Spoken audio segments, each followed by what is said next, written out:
America, Israel और Iran जंग आज छठे दिन में दाखिल हो चुकी है। इजरायल पर ईरान के हमले हुए तेज।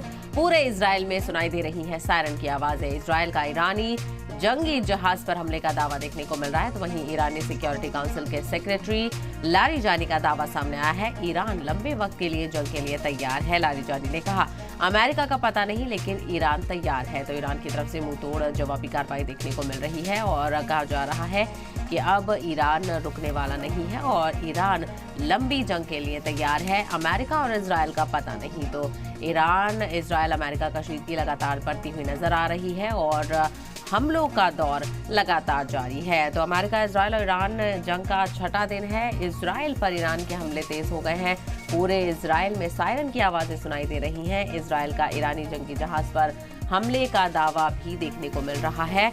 और वहीं आपको बताते चले कि इजरायल का ईरानी जंगी जहाज पर हमला किया गया है। ईरानी सिक्योरिटी काउंसिल के सेक्रेटरी लारिजानी ने यह दावा किया है। ईरान लंबे वक्त के लिए जंग के लिए तैयार है। लारिजानी की तरफ से यह दावा किया गया है। वहीं आपको बताते चले, अमेरिका का पता नहीं लेकिन ईरान तैयार है। ईरान की तरफ से ये कहा जा रहा है। तो इजरायल पर ईरान के हमले तेज हो गए हैं और पूरे इजरायल में सायरन की आवाजें सुनाई दे रही हैं। इजरायल का ईरानी जंगी जहाज पर हमले का दावा भी देखने को मिल रहा है। ईरानी सिक्योरिटी काउंसिल के सेक्रेटरी लारिजानी ने यह दावा किया है। ईरान लंबे वक्त के लिए जंग के लिए तैयार है और अमेरिका और इजरायल का पता नहीं लेकिन ईरान अपनी कार्रवाई जारी रखेगा।